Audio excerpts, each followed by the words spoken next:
Hello, everyone. I'm Matthew Regine, and this is another episode of On the Reg. I'm here with Tyler Smarslok. He's a baseball coach for the Minnesota Twins. And how long have you been in baseball? Baseball my whole life, but professional baseball. This season coming up will be year number 5. Awesome. Yeah. So Tyler's in a leadership position there, and we'll get into more detail on that. But basically, this podcast is about entrepreneurship, leadership, productivity, marketing, and business.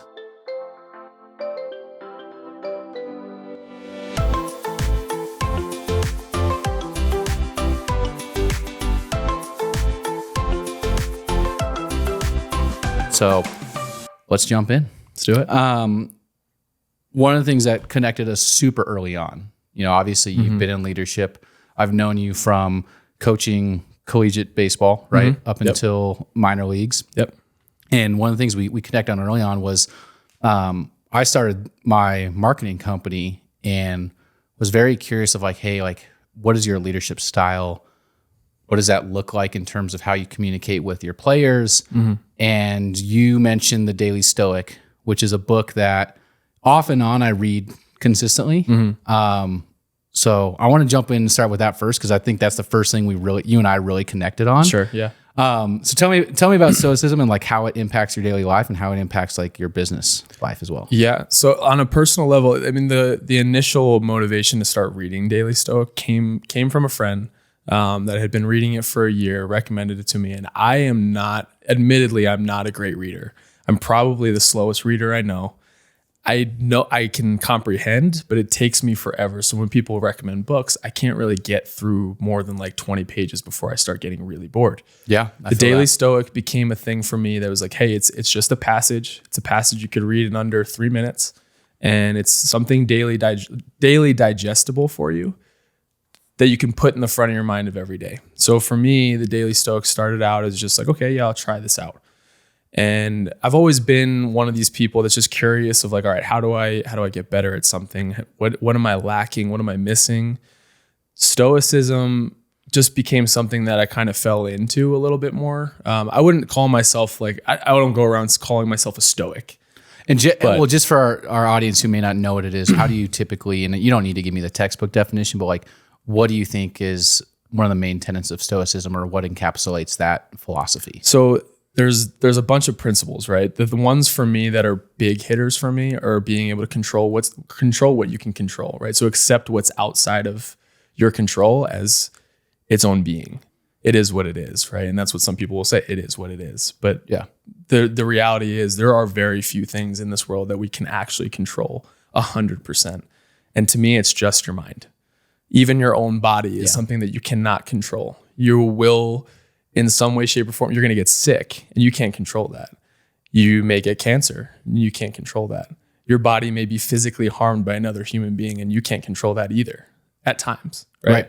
So the reality is the only thing that you control are your thoughts, because no one can really intrude your thoughts if you're strong in them, right? So some people may listen to that comment and be well, some people can kind of affect my mood. They can affect, they did something to me. Well, that's a response. That's not them affecting you. That's your own response that allowed yourself to be affected. Yeah. That's the big tenet of Stoicism that I gravitate towards, is just being able to understand that there are very few things that you can actually control, and just accept the things that you can't control as what they are, but know that the one thing you can control can control your own world. Yeah. And honestly, I think the digestible pieces is super nice, because if you were able to read an entire business book or multiple business books every year, which frankly, I'm right there with you. I get 20 pages in, literally 20 pages. I've seen it multiple times, and I'm this is so dry or cliche or whatever it might be that I don't move with it. But with Stoicism, it's in the Daily Stoic specifically, is you get one tenet and you can practice that in that day. 100%. And if you're consistent with it, you practice it each day and you turn it into a lifestyle choice. And then it just fits, rather than trying to memorize all of these different principles and all these different things. You only have one thing to work on. No, and the reality is you won't. I think it's about a month and a half now. It's been every day, just habitual every day reading the Stoic again. This is my 3rd time going through it. Nice. And the first time I went through, just read it, highlighted some things that I liked, but it was a handheld book. I wasn't doing it on my phone. I ended up buying the phone version after that. So I had it on just like Apple Books. The second time I went through it, and this was probably the most powerful thing I've done ever in my life, is the second time I went through the Stoic, I would read the passage, and this was every day. I got to see if I can find the notebook, but I had a notebook and I would journal every single Stoic message that came out every day. I like that. So I'd read the message, journal what it meant to me in 2 to 3 sentences. That was max 3 sentences. Summarize it. What does it mean to me? And what can I do that day going forward? And I will say that like when I did that, that was probably the most powerful year of my life. Just where I felt like I had the best mental clarity that I've ever had. And at that time it was relatively new. I'm 31 now and I was 27, 28 maybe. Yeah. When I went through the second time. The last like year and a half, I kind of let it go a little bit because I thought I had a really good grasp on Stoicism just as a lifestyle, not something that I had to actively think about. It was just ingrained in me.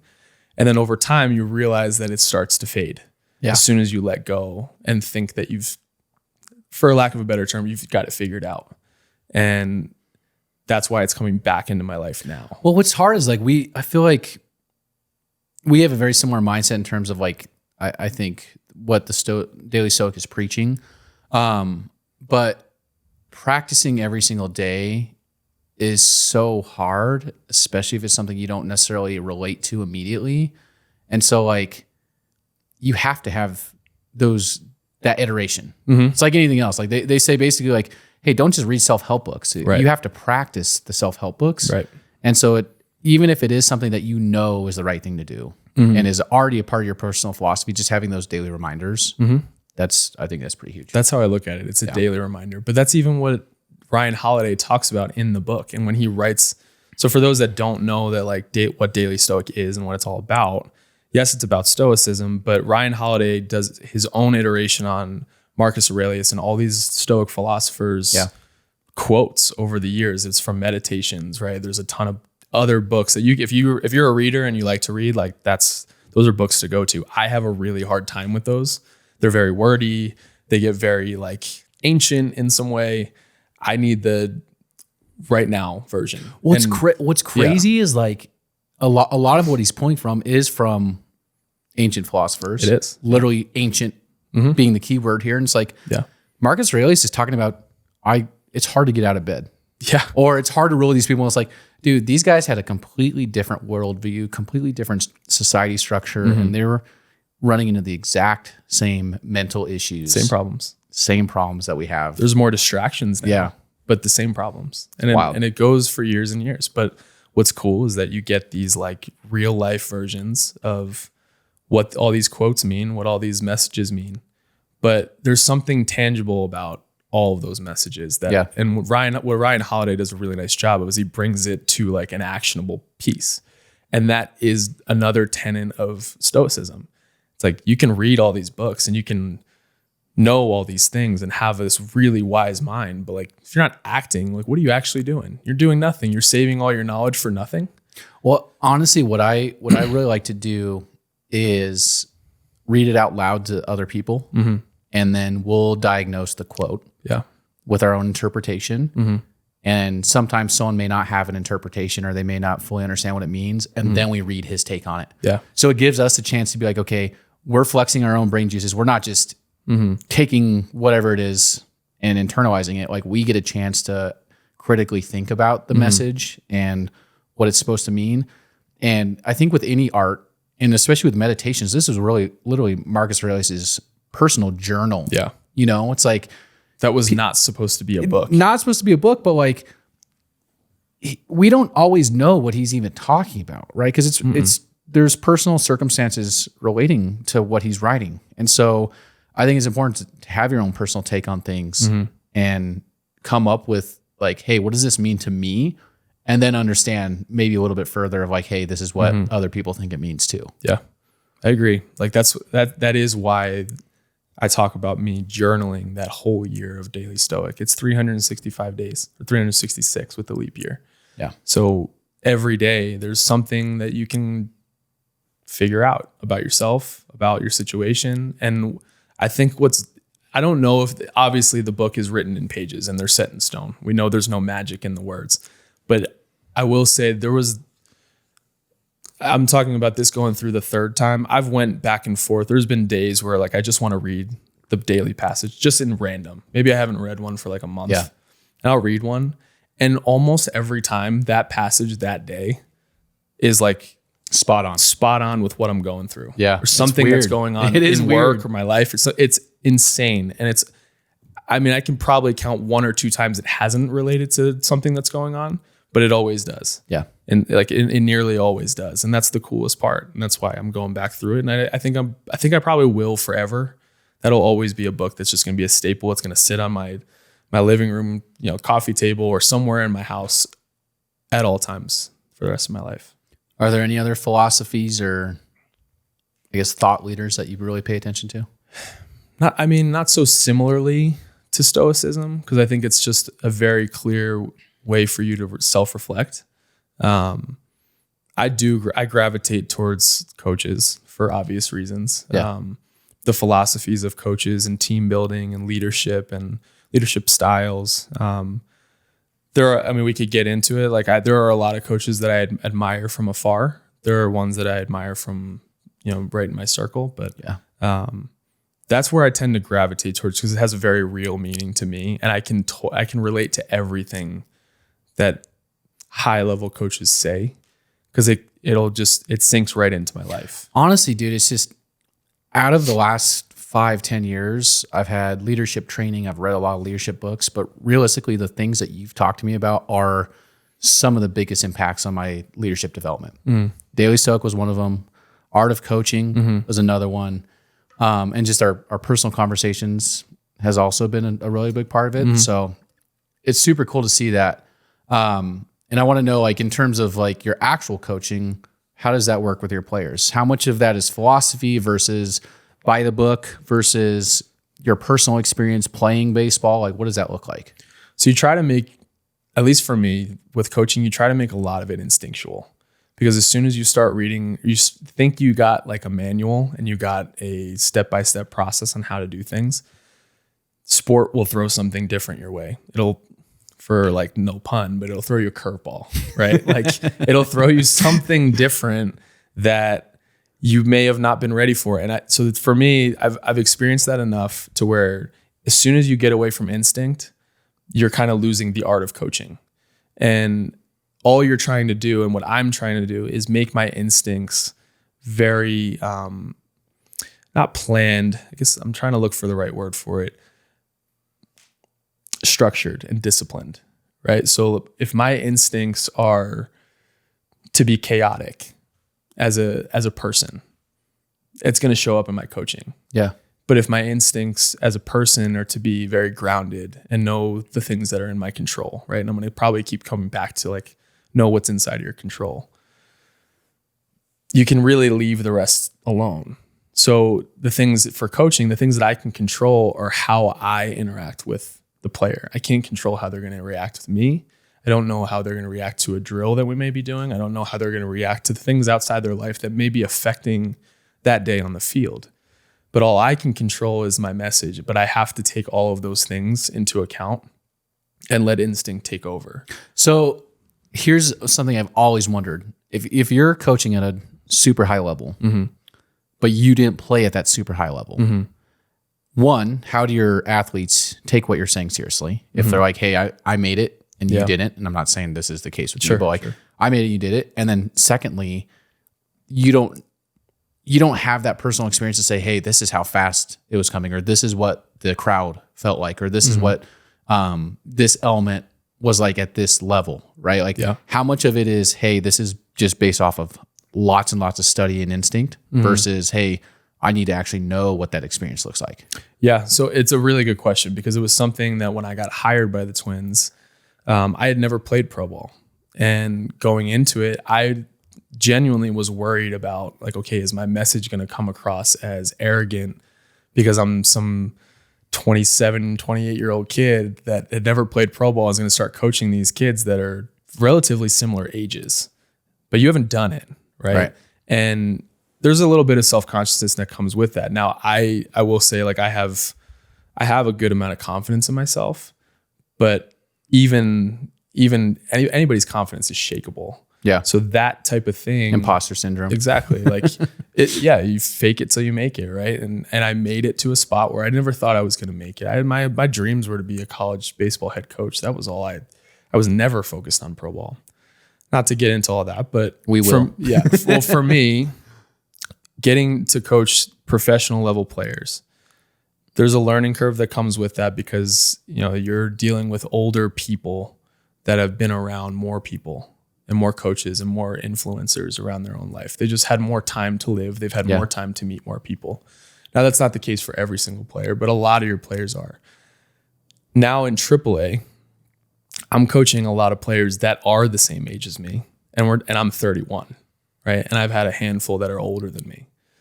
And for me, the way I try to get around it is, like, the reality is, like, players don't really care how much you know until they know that you care, right? And if you care and you're available and you can show them that you can help them get better, that's really all it is. That's how you just totally negate the whole thing. Now, I will say, like, coaches that have a professional playing career and have a resume have a little bit more of an instant respect, but I've watched that dwindle really fast.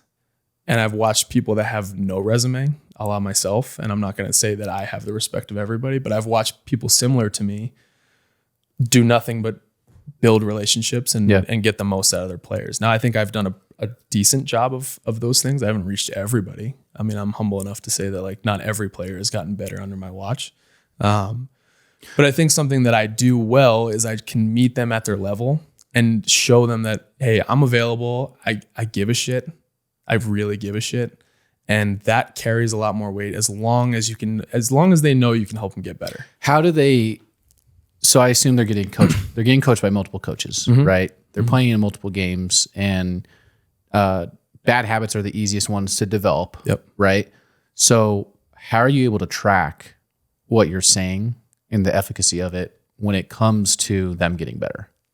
So we have processes in place with the Twins that are, you're always trying to measure what matters, right?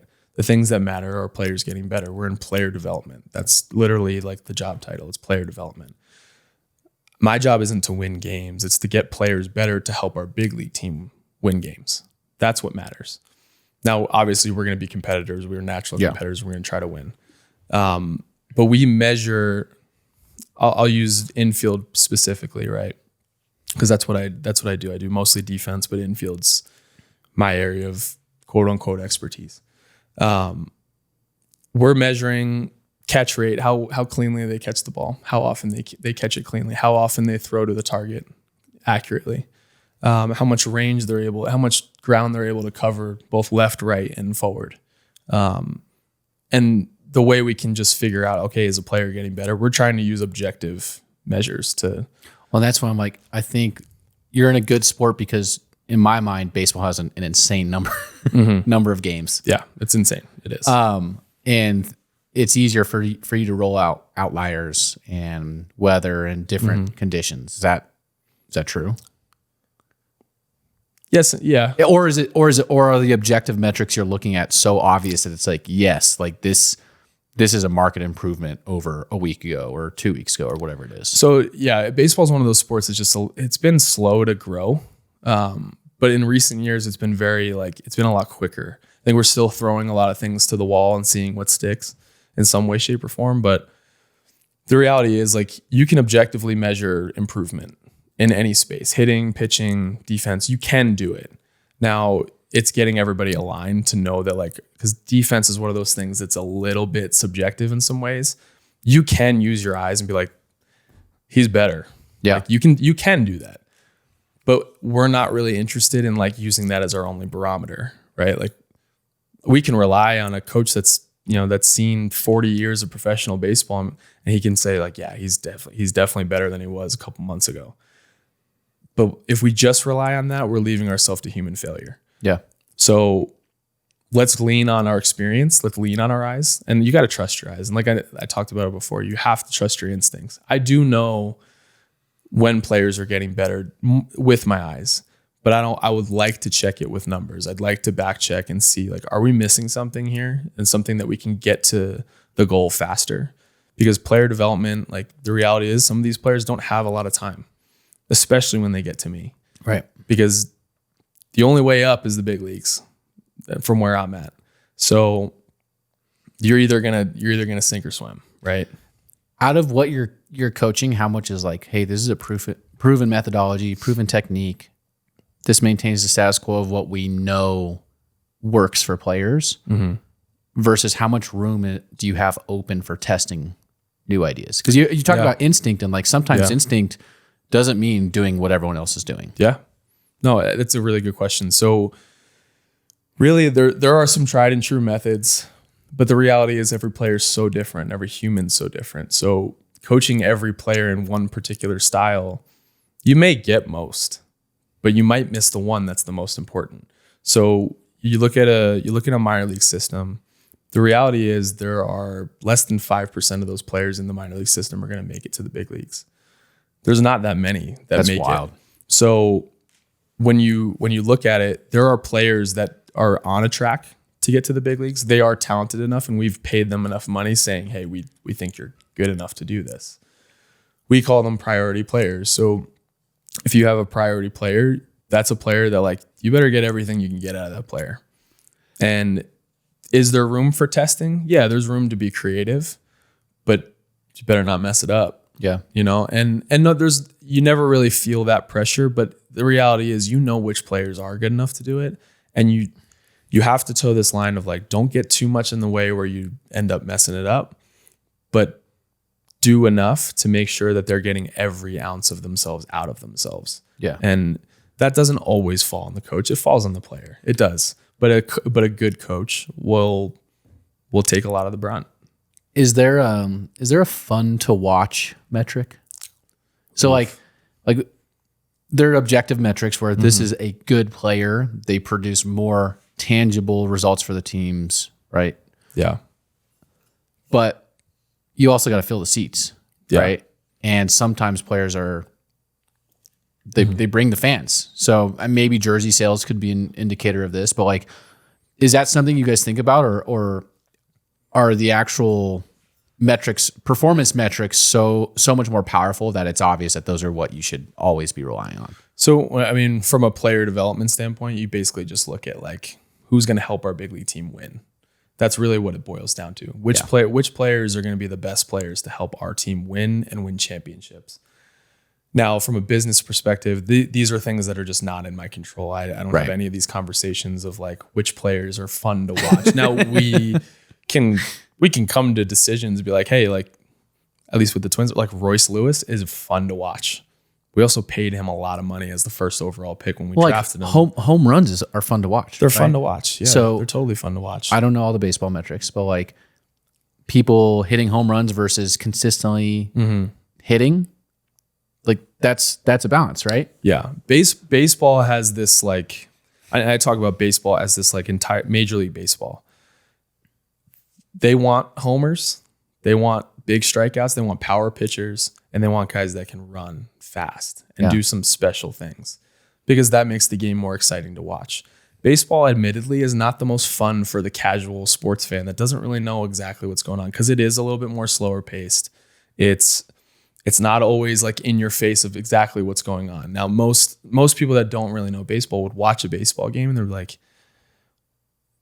cool, he throws hard. He threw it here, and he's got a nice swing. He swings hard, and wow, that was an amazing throw. But there's so much nuance in between those pitches. So, like, when I watch the game, I don't watch what's actually happening. It's like the gray area between those pitches of, like, where's this guy positioned on the field? Is he reading that? Like, is he reading the swing?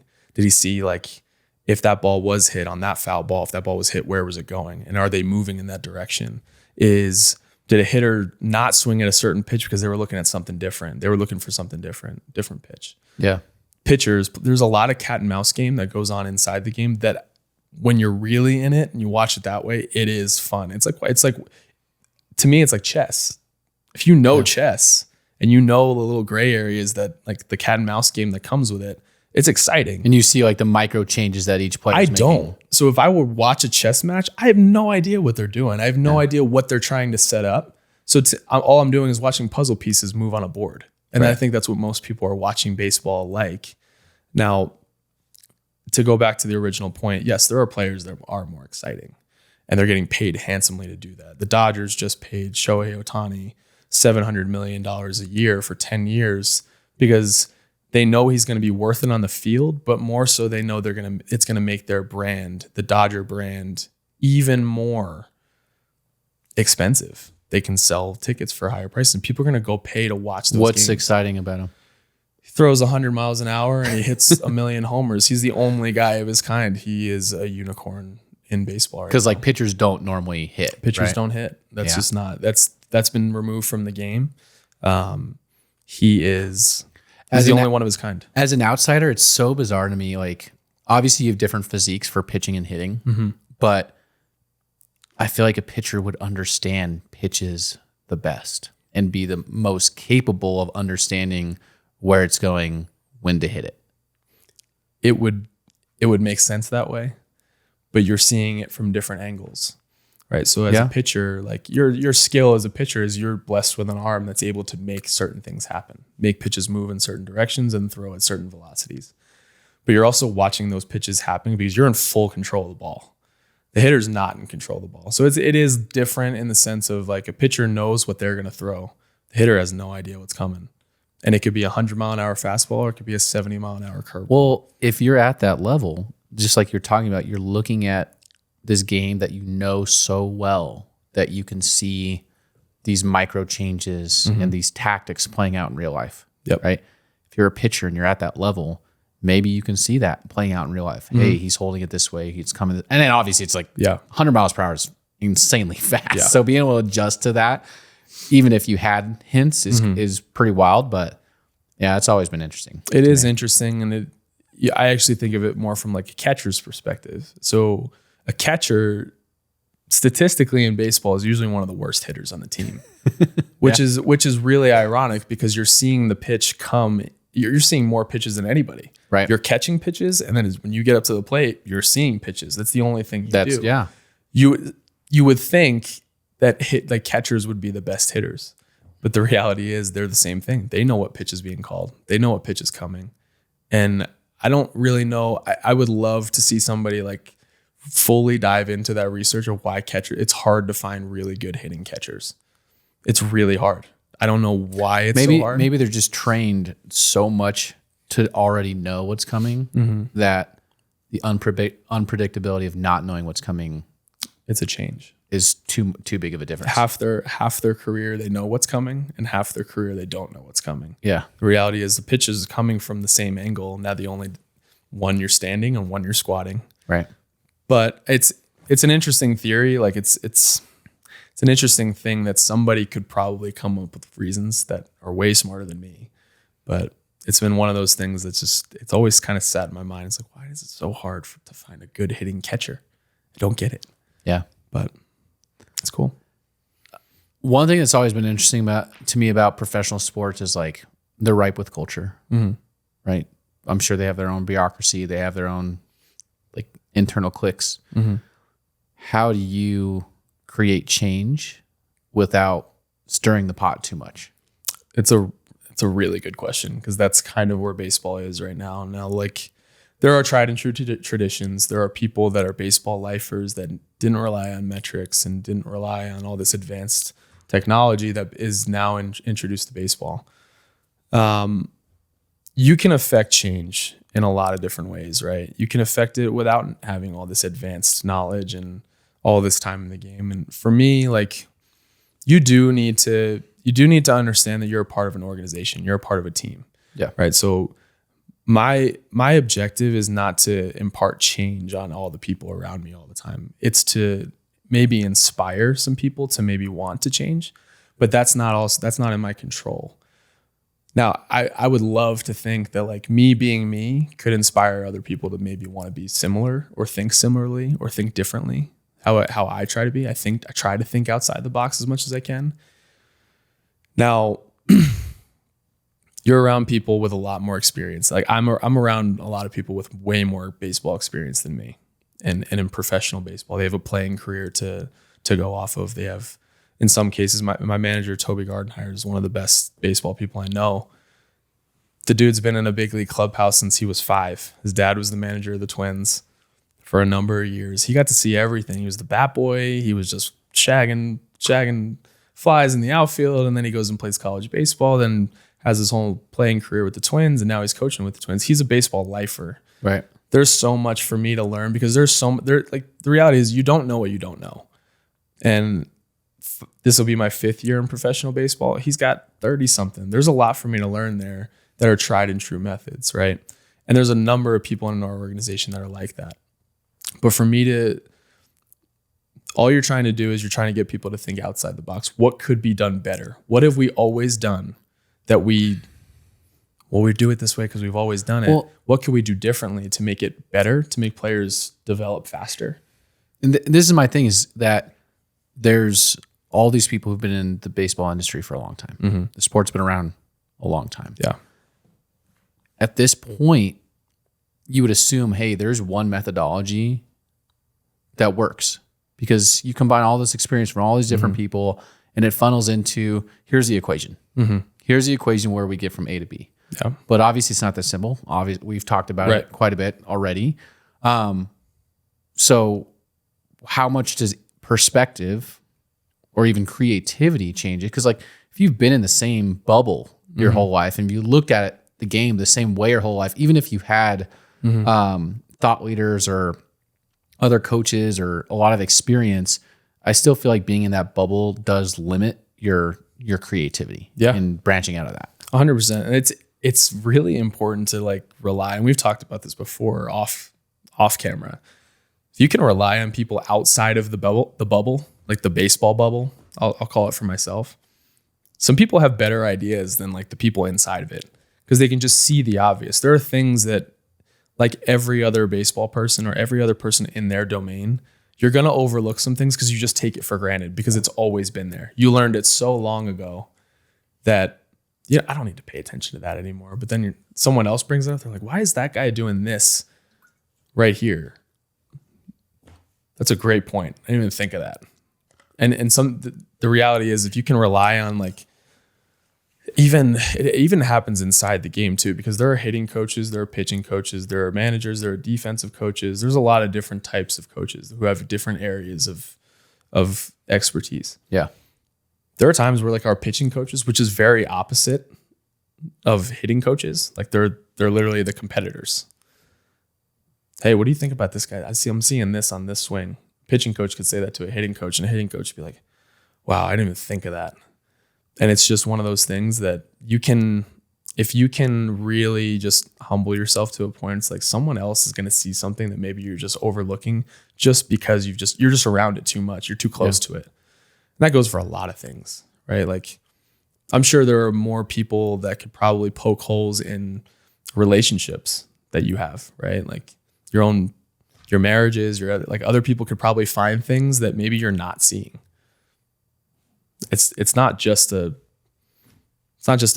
baseball thing. It's not just a business thing. It's like it goes for everything. When you're too close to a situation, you're gonna miss some things. The goal is to just try to see yourself from like another perspective as much as you can. And to me, that's been a really powerful thing for my coaching, is that just constant reflection. It's like you have the day, you go about your plan, you coach, and you reflect on the day after. You try to look at yourself as like from another body, like just from you outside your body, you're looking in. All right, what happened that was good today? What didn't happen so good? And if you just be real with yourself and just be honest, like, hey man, you did this like shit. You didn't do this well at all. Honestly, and I think that is one of the few arguments against longevity in a career, is that you've been doing it so long that you've created this system, and it's hard to evolve a system that is a habit. Mm-hmm. And it's hard to see the forest through the trees. If all you're doing is walking through the trees, it's hard to like take that perspective and take a step back. Yeah. There are 3 things that I always tell the people I work with, like, here's what you need to do before every task, ideally. You need to take a step back, take a breath. Because if you just rush in, oh, I know what this is, rush in, then you don't really get a chance to like really soak it in and understand what the goal is. Yeah. The second thing is always use external resources.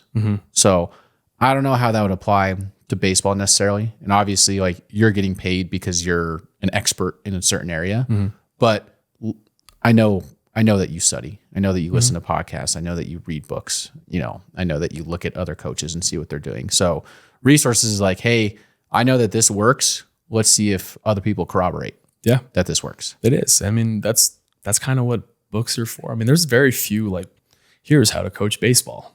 Like, there's no books on that. There's like, you can read biographies of coaches talking about their experiences and telling stories. And you know, like to me, that those things are valuable because I can use other people's stories and create a story and tell it. I mean, storytelling is super powerful in coaching. I don't have a ton of stories from my professional playing career because I don't have one. But I could tell stories about the players that I had. And the more experience I have, I can tell those stories. I could tell the stories of Tony La Russa and his, 3 Nights in August book about some move he made in a game that changed the course of their entire season. I can tell stories of all these things of these players that I've heard Kobe Bryant talk enough times to maybe give a source of motivation to some of these players. You're trying to connect the dots. And if you're using a book, Daily Stoic, like to me, it's like the Daily Stoic thing, it's powerful for my own life. But if I'm living my own life exactly the way I want to, it's going to rub off on people. Yeah. Without even needing to preach. Without having to say a word. Yeah. Just be you. And people gravitate towards powerful people. If you're, like there's this old adage, right? It's like a lion doesn't need to tell anybody he's a lion. He just is a lion. Right? Yeah. Like that's kind of what, if you're trying to be really good at anything, you're kind of trying to achieve some version of that. Like you shouldn't have to tell people you're good at your job. Just do your job and do it as best as you can. And maybe people will follow if you're really good at it. What's your definition of success look like? To me, like you can define success in a million different ways, and you can do it. I do think you can define success in multiple areas of your life. The one common theme for me and the way I try to define success is just a relentless pursuit of better. Like that's success to me. To me, success is a continuum. It's not finite. Like it's not something that like you're ever going to achieve. You can say like, I'm successful relative to what? Yeah. Some people would call me really successful in my coaching career. Relative to what though? Because to me, I'm just at the beginning. Well, there's always more. Right. There's always more. So to me, it's like if a successful life to me is just being on a relentless pursuit of better. That's really it. And if I'm doing that day in and day out, I'll be in a spot that maybe I never dreamed of. Hopefully. Right. Is that not exhausting? I wouldn't call it exhausting. I guess I agree. I like to think of myself as a forever student, but at the same time, if you're always aiming for better, where's a line drawn with good enough? I don't think there should ever be that line. Contentment with where you are, happiness with like, is that line basically, hey, I'm happy because I've continued to become better? Is there ever a point where it's like, hey, this is good. I'm chilling. In this area of my life, I'm okay with where it's at, and I'll focus on being better in these other areas now. So I want to be sensitive to like one part of maybe what I'm saying. Relentless pursuit of better can be anything. Right. Maybe we're talking about it in a professional sense right now, but like a relentless pursuit of being better in my marriage. I don't have kids yet, but relentless pursuit of being better as a father, relentless pursuit of being better as a son. It does trickle into everything. But when you say, is anything good enough? There may come a day where professionally I'm good enough because I just want to all I want to do is be better as a father. Right. And that day may come. I can't answer that question, but right now, there's a couple of things that are really, really important to me. And those are the things I want to be relentlessly better at. Yeah. And if I'm doing that, we talk about happiness. If I'm doing that, I'm happy all the time because nothing in my control is failing. if I'm actually getting better at things. How can I measure those things? Yeah, in some way, shape, or form, I can measure those things. Do I always measure them like with numbers and stuff? No, not always. But this is where like relentless pursuit of better, and then reflecting on that consistently. That's how you get your answers. So like if I'm reflecting, what did I do this week that made my marriage better? If I reflect on that and I can't answer about a lot of good stuff, then I probably did a pretty crap job. And I wasn't relentlessly getting better. And I'm not going to be very happy about it. They kind of work hand in hand for me. Yeah. So, and I've expressed this to my wife, like when I'm not taking care of myself and I'm not on this pursuit, I get pretty, not depressed, but I get sad. Like I'm not in a good spot. But as soon as you reflect on it and you have those checks and balances in place where you're consistently reflecting, because some people won't reflect for years. Right. And they'll let a 5-year pocket of their life go. And they're like, man, I didn't do anything to get better. Why do you think those 5 years sucked? Because you didn't do anything to help yourself. I think what a lot of people do is they'll reflect and they'll make their resolutions and they'll make 10 and that's just overwhelm. Yeah. Right. It's too many things to focus on at once. And I think you're already in a pattern of focusing on it. It's already become a habit, but for other people, it might be harder to adopt a pattern of betterment across multiple areas without first seeing some level of accomplishment at once. So what's your recommendation to those people, right? Well, I think it's hard because, I mean, for me, time is finite, right? There's always a priority curve. You have to prioritize your health or your family or your business or your sleep. Yeah. Sleep's a big one. Huge. Right? Like if you're prioritizing hitting the gym, spending time with your family, cooking dinner, and growing your company or growing your career, that does not give you a lot of time for sleep. And literally people say that you need at least 8 hours of sleep. And anyone with less than that is more prone to all of these issues over the course of their life. Yeah. So it's like, how do you balance that time? Well, most people end up doing is, to your point, like they end up trying to put these checks and balances in place and they put too many on their plate all at once. Right. And Atomic Habits is huge on this. It's like start small. I've been reading that. Right. I'm reading that right start now. small. Yeah. And most people, and I've been there, like, and I've done it. I've tried to put, you know what? I need to switch some things up, and you'll add 5 new habits that you're trying to accomplish right off the bat. The reality is, like, you may do one of them really, really well.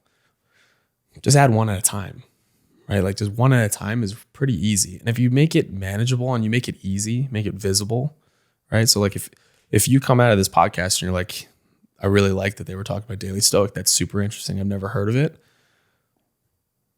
Just read the book. Yeah. Read it. That one's easy. But that's literally exactly what we're talking about. But what can you do? One sentence But a what day. can you do to make it easy to read it? Because some people are like, well, I don't really read books. What could I do to make this a habit right away? I'm going to tell you honestly, this is what I do now because it's just life gets a little bit more chaotic the older we all get. Daily Stoic sits right next to my toilet. I sit on the toilet and I read Daily Stoic like that. I swear to you. And like, that's actually pretty good. Like but it's easy because what else are you doing on the toilet? And it's not like this thing. I have to commit to this thing. It's like you're already committing to like something that you have to do. You're physically sitting on the toilet for a reason. Yeah. Like you're already there. You might as well. You have an option. Now you have one of 2 choices. Yeah. Or, I mean, you could say 3. Some people just like the sounds of silence, but like in 2024, you probably have 1 or 2 choices. You're either going to go on your phone while you're sitting on the toilet, or you could read something. Yeah. Right? Like you could. And it's, to me, that's just my way of making it very easy. Some other people would be like, okay, I drink coffee in this chair every day, every morning before I start work, before I leave for work. I sit in my chair, I drink my coffee, I watch TV. Just turn the TV off for like, don't start the TV for 2 minutes. Put the book on the table right next to you. It's right there. You sit here every morning. Let's just open it up. I think for me, what works the best is moments. So instead of being like, hey, I'm going to work out 45 minutes. I'm going to read 30 minutes. I'm going to do these things. It's, hey, I just thought of this thing. Let me just do this thing. let me do it for whatever time feels right.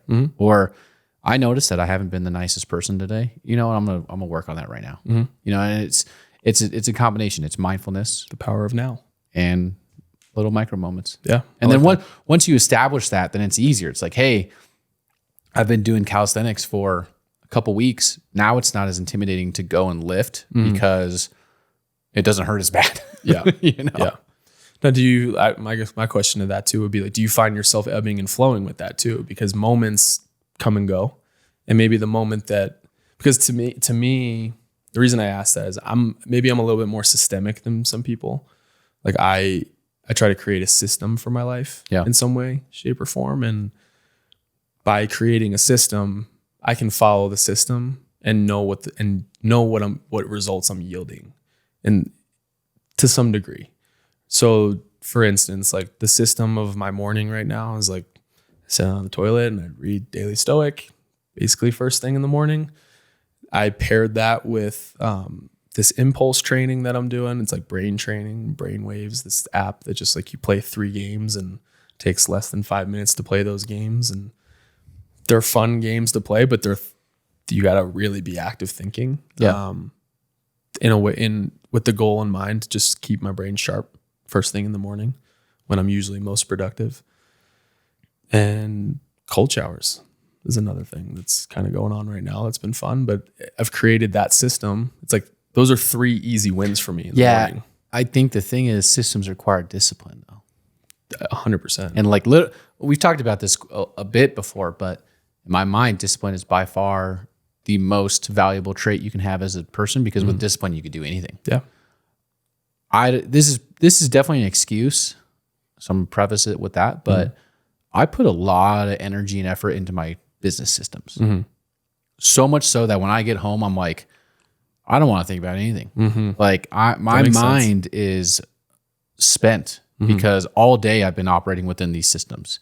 And yes, there can be systems in my personal life that fulfill me in certain ways too. But I think my brain power sometimes gets a little bit. It makes complete sense. Yeah. It does. And that's the reality is there's so many different ways to go about it. Like even in my work life, I am a systems person. Like systems generally work for me because I can be disciplined to systems. And I can also be human enough to recognize that like the systems, this is a little too much. I don't need this. I could Your spreadsheets. I can move somewhere Your spreadsheets are a little intense. They're intense. They're a lot. But for me, it's like it creates clarity to me. Like having that. To me, it's just organizing all my thoughts because I can be scatterbrained. I know I can be scatterbrained, and I would bet that if I watch this podcast back, when I watch this podcast back, I'll probably be like, wow, you were scattered right there. You were scattering around talking about this and that. You try to be clear all the time, but the reality is you're just not.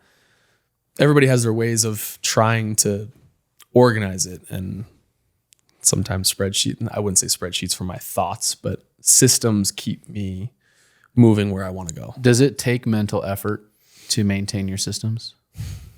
Yeah.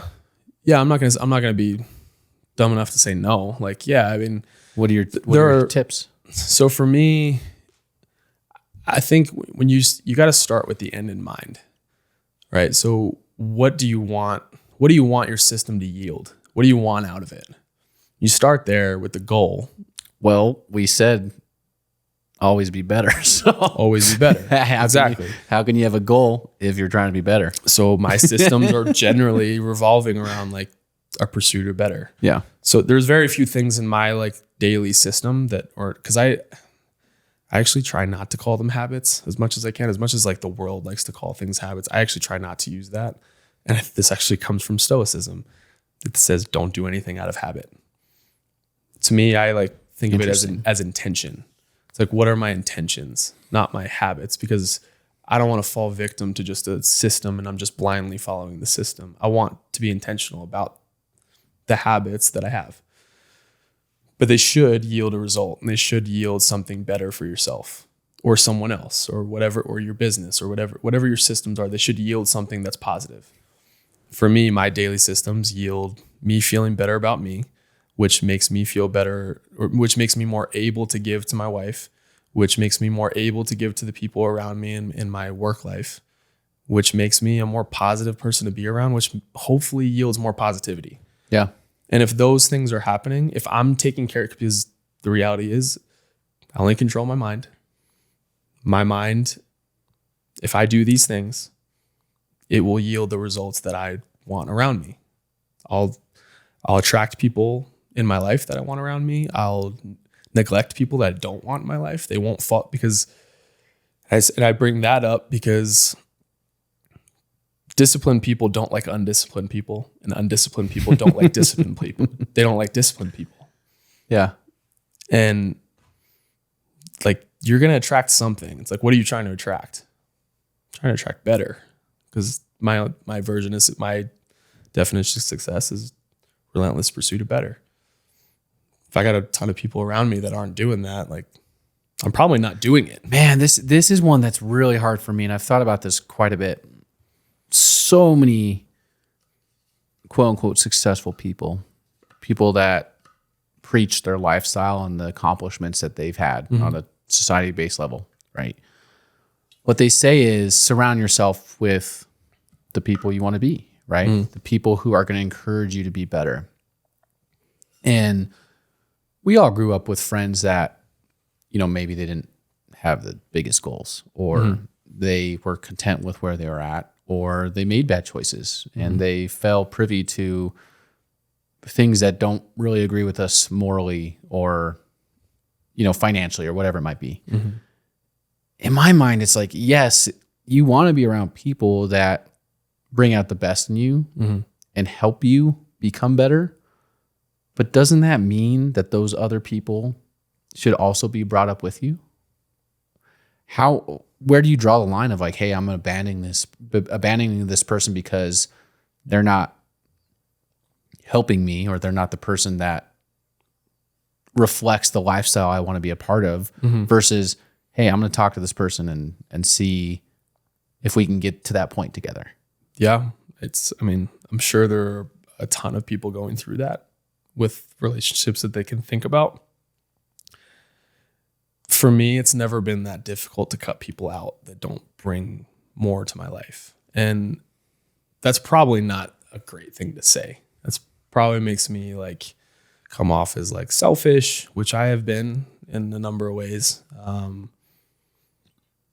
But the reality is, like, you have this one life, right? Not to get super deep into this, like, you have one life thing, but like YOLO. you have, you have one life, and people like, you can make efforts to anybody, and you should make efforts to like bring people along, because good leaders do that. Good leaders bring people with them. But you bring the horse to water. You just can't make them drink. And honestly, I think we're on the same page. It's like effort and the ability to change. Yeah. Because if they don't want to demonstrate any effort, or they just don't want to change or feel that change is necessary, then it's like, okay, well, maybe we're not a good fit. Yeah. And that's, I assume, same thing with your players, right? Yeah. If you make it to the minor leagues, but you're not putting in the effort, or you're not able to make change, like, you're not going to get further. Yeah. You are now, in my role, you're paid to do anything and everything to get anything out of a player. You may not get the most out of them. There might be another coach down somewhere else that can get more of it out of a player due to a number of different things, right? Like, I'm working with people from a ton of different backgrounds. I'm not working with all Americans either, right? Like, there are people from different countries that have, you don't know what you don't know, right? So I don't know how they grew up. I don't know their cultural differences and their circumstances, just maybe things that like I can't relate to a ton, and I may not be super helpful. I can try to understand. I can totally learn as much as I can, which I do. You try to understand people at a really deep level. There's just some people that aren't even interested in it. And I think I reach way more than I don't reach, but there have been some players that I haven't really fully been able to get there with where I want to. And maybe we're just totally different people. Honestly, this brings up a great question. What if you just flat out don't like someone? Obviously, you're paid to coach them. Yeah. So how does that work? Yeah. It's funny. Like, it's a funny question. So Yeah, the reality is like baseball is a cool sport where people are very like-minded, and it's hard to find people you just don't like. I'm not going to sit around here and name names of people I don't like, but the reality is there are people that don't like me, I'm sure. And there are people I don't like. And players, when it comes to players, you have to be able to find some common ground, and it may not look the way that you wanted it to, right? So you get into like systems and stuff. You try to create a system for yourself to like be a likable person or a good coach or somebody that can connect with people. Your systems may be crap for that person. That person does not like you and you don't really like them either.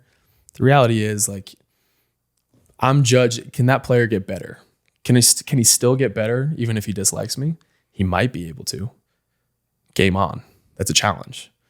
That's how I look at that. It's like, this is a challenge now. Yeah. Okay, cool. Like, hey man, like, and you can, baseball is cool in the way that you can find common ground with any baseball player. You may not like them as a person.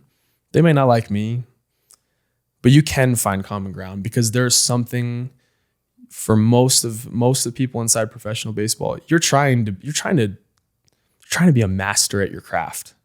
This is my biggest gripe with work from home. Mm-hmm. Is that people 4 years ago, mm-hmm. decided this is so much better because I don't have to be around people I don't like. Mm-hmm. So I'm going to do this forever. But how do you grow?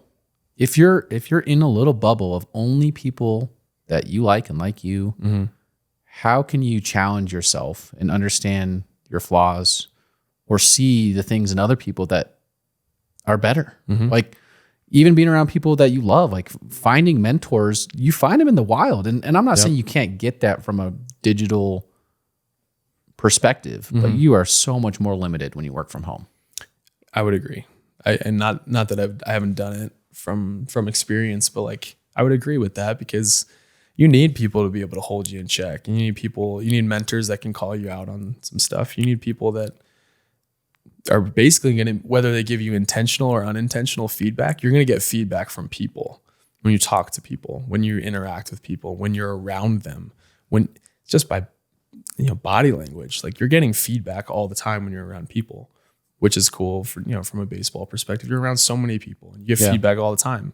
Working from home, I can only imagine that you're just yearning for feedback a lot of times. And people that work from home, you got to go find it. You got to go find a rabbit to chase.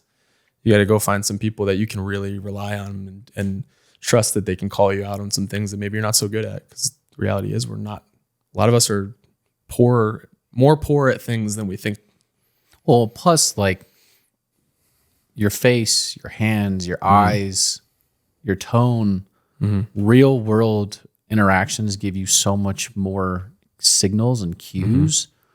And you get a lot of positives out of that too. Yeah. Right? Like you work on a team. So say someone's amazing. They know all the right things, but they're an asshole. Eventually you have to decide like, hey, is there knowledge and metrics more important than the culture and being on a team and people actually liking them? Because there has to be a little bit of both, right? Yeah. There's a little bit of everything, right? You just got to take everything in for what it is. And you can use every circumstance you find yourself in with another human being as some type of learning experience. Positive, negative, neutral, can be all of it. Yeah. But it is nice when you are around people and you're consistently getting feedback. Some of it's very in your face and some of it's you got to pay attention a little bit more. But I think good coaches and good leaders will look for that. You're not even looking for what did I do good today? Yeah. Like I think you need both, but I tend to find myself like, what did I not do so good today? I find myself asking for feedback a lot more too than maybe most people do. Do you get feedback from players or is it mostly from other coaches in the organization? I'd say both. Like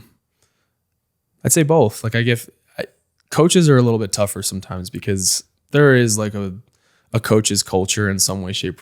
If you don't know people at like a super deep level as a coach, people aren't as willing to give feedback because it's almost because you're kind of competition in a way. Coaches are coaches' competition. So good people, you got to find the right people to do it with and ask feedback for, and know that you're going to get truthful and helpful things, where some people will shy away from feedback just because they don't want to hurt your feelings, or they don't want you to feel like they're coming down on you and they're greater than. Yeah. And it takes a special person to be able to deliver like good feedback that's both like it's constructive and actionable, but it's also coming from a place like, hey man, I just want to see you get the most out of yourself. I really do. And I think the best coaches will do that, because I'll only speak for myself, but like I don't view my other coaches or other coaches on our staff as competition. They are competition, and I realize that they are to a degree. Because you're in the minor leagues. You're finite. You're trying to go to the big leagues. Like there are only so many roles in your industry. are competing with coaches. Yeah. But if you're really confident in yourself, you bring people, you try to make your competition better, because at the end of the day, it's only gonna make you better.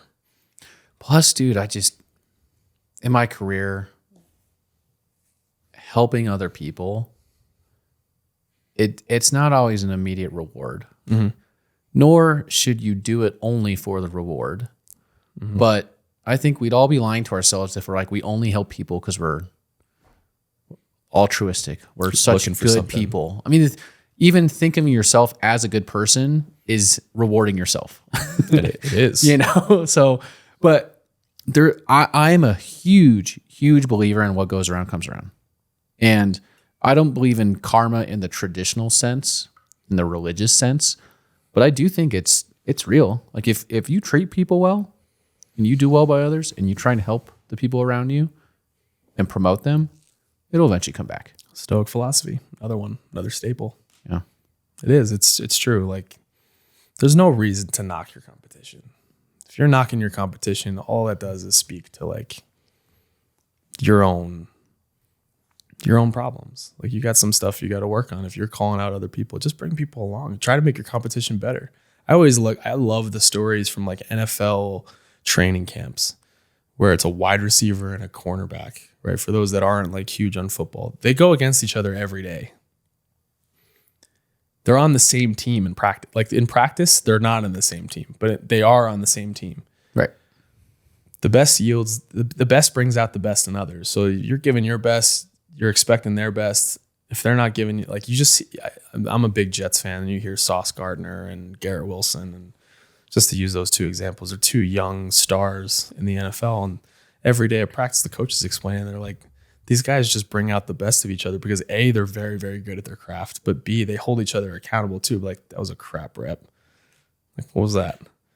And you just all that's doing is making the team better, right? Yeah. So like staff dynamics. From a coaching staff to a leader to a business staff, like if you don't have to go say it like that, right? There's trash talk that comes along with sports, but develop your own circle that you can trash talk with. Be like, man, you could have done better than that. Well, it's not. I mean, I think this is what's crazy because I grew up on trash talk, but trash talk isn't about making other people feel shitty. No, it's getting more. It's recognizing, hey, I know I've seen better out of you. Yeah. And I know you're not giving it your all. And sometimes you need that extra push. Like that's why having a gym buddy is usually a more successful outcome than trying to do it by yourself. I think if you were to ask most people, hey, when's the last time you've been called out for something from someone you're close with about something you didn't do so well? I don't think many people would have a very good answer.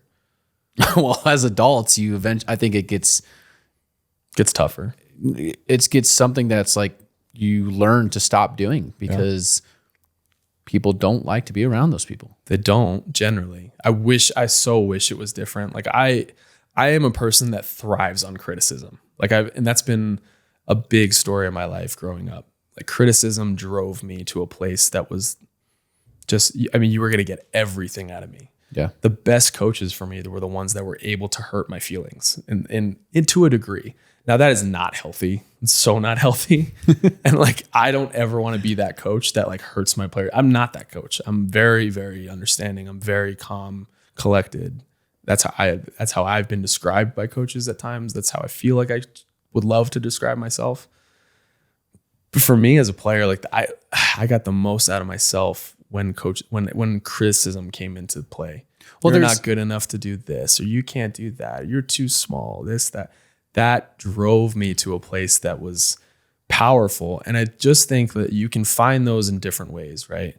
You don't always need a person saying something to you, but if you can pay attention to the people around you, where you read their body language, and it's like you say something and like let's say you're giving a talk to whoever, let's say if it's a business, you're giving a seminar, and you notice that one person in the back of the room that's not paying attention at all. Their body language sucks. They don't care about anything you have to say. That's its own form of criticism. So like using myself, like if I have a group of players and we're talking about something, and I'm talking about something about it that's pretty important, and I notice a player just kind of tailing off and their eyes are going elsewhere, that's a fire for me. That's a fire lit under my ass. It's like, you better get this communication right. You better reach that person, because if you don't, you're losing them. Yeah. And maybe that's being hard on yourself, but like, that's criticism. Dude, communication is easily the area that I know I have the biggest growth that I need to do in it. And it's always top of mind. Mm-hmm. There's just a million ways to communicate things. You got to keep in mind how people are feeling, where they're at, what they're comfortable with. Yeah. It's a tough one. It's hard.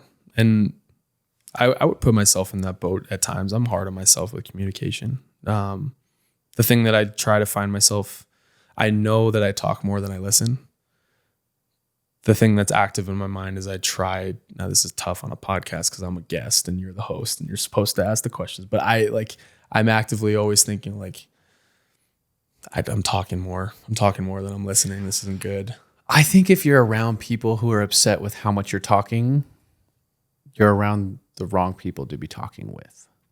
Like truly discussing. I think there's a difference between talking and having a discussion. Yeah. And I grew up debating with my dad and my brother all the time. Mm-hmm. And I went to a school where we argued, we debated, talked philosophy. And then in adult life, it's like so much of that goes away. You're not allowed to argue with people. Yeah. And people's feelings get hurt. Yeah, people's feelings get hurt, or someone's in a bigger position of power than you or whatever. And then you have to think about, okay, we can't talk politics at work. Mm-hmm. We can't talk about religion at work. We can't talk about these things that are such a huge part of our daily lives and our social lives. And then when you go home, it's like our partners hear us talk about stuff all the time. So like they don't want to get into deep discussions with us. Yeah. At least mine doesn't all the time, and it's like, that's where I love having this sort of connection where we can get deeper. Yep. And, obviously off camera, we get a little bit deeper sometimes in this, but I think it's important to have at least a couple of those people in your life where you can have an hour and a half, 2-hour discussion about something and just really be honest about what you're saying. You boil it down to this: humans need to be challenged. Yeah. And whether you think that you don't need to be or not, you do. All humans need to be challenged. It's a very, very much a survival necessity. Honestly, I think that is one of the hardest parts about being an entrepreneur, is that at certain stages, the only person there to challenge you is yourself. Mm-hmm. Like, I don't have a boss. Yeah. I sometimes think of my clients as my bosses because, like, I want to make them happy and I want to make sure that they're successful. But at the end of the day, like, if I decide, hey, I'm not going to do this today, or this isn't important, there's no one really telling me no or saying, hey, you have to work harder, or you have to do more hours, or focus on this area, or get better at this. Like, it's tough, man. Yeah. Puts discipline at pretty high priority. Yeah. But then you also, you don't know. And that's, I mean, that's where I think being a part of such a organization with such a long culture and long history, I think that's so powerful in helping you grow and become more, because you couple that with your own thoughts, your own, worldview. And I mean, you just keep going. Yeah. It's a fairly safe place to challenge your own opinions, and you put them out there, and there's some people that are smarter than you that are right there doing the same thing that you're doing, and you get checked. Whether you're getting checked like hard from somebody is different, but someone else may have an opinion. You're like, whoa, that's way more powerful than what I was thinking. I love that. Stealing it. Yeah. It's cool. It's a really cool culture. Well, I covered most of what I wanted to cover. Is there anything that you feel like our listeners would like to know, or something that you want to talk about that we didn't talk about? Man, nothing really comes to mind that's like screaming at me that needs to be talked about. But man, I'm always open to talk about nearly anything. You know, baseball is one thing. I could talk about baseball forever, but I think being a good person, working on yourself, knowing that working on yourself is going to yield the results and the people around you that are closest that hold you in high regard. It's it's a very simple process, but it's very hard to achieve. And if you just put intentionality behind every action that you make all day long, you get the results you want. Honestly, I think that's my biggest takeaway is intentionality. It's huge. You have to be. You could be good at something and do it. You can have goals that you want to achieve. But if you're not intentional with how you're going about it or why you're going about it, and that's a big part with me is like, I'm good at marketing, but like, what's my end goal? What fulfills me? Because something that fulfills me is I'm going to do a lot better for myself and for my clients when I'm more fulfilled with what I'm working on. Yeah. And this kind of brings me to like a thought, because this has been on the front of my mind for a little bit now. Nick Saban was the head coach at Alabama, just retired. He's won a bunch of national championships with Alabama, LSU. He's one of the most decorated coaches out there. And he talks about in one of his interviews, a reporter asked a question about a player, and he just went on this tangent about the illusion of choice. I thought it was incredibly powerful, but to sum it up pretty quickly, it takes what it takes, right? So there's some goals in mind. And if that's your goal, that's your real goal, or if there's something that you need to achieve or you want to achieve, you start with the end in mind. What does it look like? And then there are millions and millions of choices that you have to make along the way. And everyone thinks that they have these choices that you can do whatever you want, right? So like in your role, like you run your business. Like you don't really have to answer to anybody. You answer to yourself. You have this illusion of choice. You can make a million different choices in a day, but the reality is you don't have that many choices. If you think about it from a discipline standpoint, it takes what it takes. You need to do this. You have to make this choice. You don't make this choice, it's going to take longer, or you're not going to do it. And then there's another choice that gets piled on that. And you think you have multiple choices, but you really only have one choice that's going to get you to the next checkpoint, and then the next checkpoint, and the next checkpoint. But everyone thinks they have all these choices to make. Like I can make this choice of like, I could take a cold shower today, or I don't really have to, because I don't have to. But if I want to feel better, if I want my, all the science, I don't even need to go into all the science of the cold showers and cold immersions and stuff. But like, I want to feel better. I want my metabolism to kick up. I want more immunity. I want to wake up. I want my brain to be functioning. That is the goal. You have one choice. Yeah, the goal isn't to take cold showers. The goal is to feel better. Exactly. And I think that's something I'm really working on is like the goal isn't to make a bunch of money. No. The goal is to do something I love and support my lifestyle or have comfort. Maslow's hierarchy needs. I need security. Yep. Need food and shelter. And I want to be relatively happy. Yeah. Like if you really think about it, there are not that many choices that you have. Like you are going to make choices, but you don't. It doesn't have to be that many. You want to win a championship as a team? It takes what it takes. Yeah. It's going to take hard work. It's going to take sacrifice. It's going to take dedication. It's going to take doing things that you don't want to do, doing hard things, struggle. You're going to fail. Your choices are pretty simple. Like you're either going to do the work or you're not going to do the work. And you want to run a successful business, you're either going to do it or you're not going to do it. And the choice is you got to make that choice every day. You want to get good grades? You got to make a choice. Here's the performance pyramid I gauge myself and employees on. Work ethic is the top. It's the number one thing. If you don't have it, nothing else matters. Second thing is communication. If you do a great job, but no one knows, or you can't work within a team, or you just piss people off all the time, work ethic, not as impactful, right? And the last one's vision. Yes, some companies, it's good to have people who stick in a role and do what they're supposed to do. But in general, having vision, trying to improve things, trying to improve yourself, understanding where you want to be, what you want to become. Those three things, in my mind, are what creates success. I like that because it's a iteration of how I think of it. Because I do a lot of pre-planning, and like one of the next jobs for me could be like a coordinator role in baseball, which you basically coach the coaches. You oversee a specific area of development. You coach the coaches. I'm not in that role. I am one of the coaches, so I do have a boss. To me, if I was in a hiring position, I've thought about this, and this is stolen from Ben Bergeron, who runs a very successful CrossFit business in New England that I had the chance to intern for out of college. Humble, hungry, and smart. That's the hiring necessities. You gotta be a humble person. You better be hungry as hell. And smart is not necessarily smart as like intelligence, knowing your craft. It's common sense. It's people smart.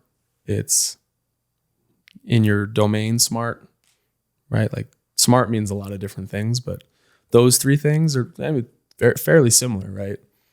You're humble, you're hungry, you're smart. I can work with that. Yeah. You know, like I can teach that too. But those are things that people have innately, but you can teach it to another degree, and you can just continue to expand off of every single one of those things. But I think when you define out what you're looking for, you need certain qualities. Every business is different, but to me, humble, hungry, and smart is just a very easy like way to vet people.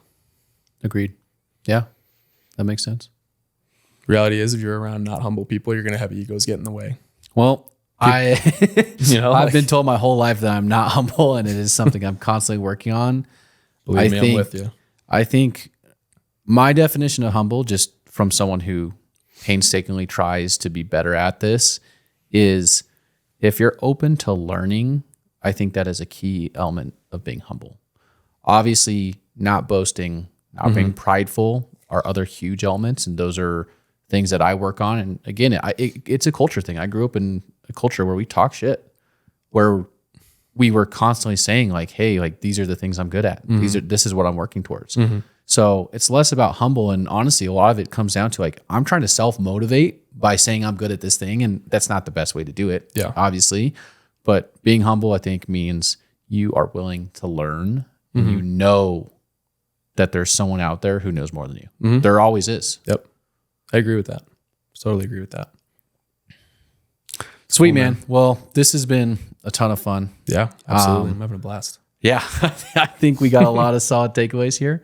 So obviously, if you guys like this, like and subscribe for more, and stay tuned. Sounds good. Thanks, brother. Right on, man. Appreciate you. Appreciate you.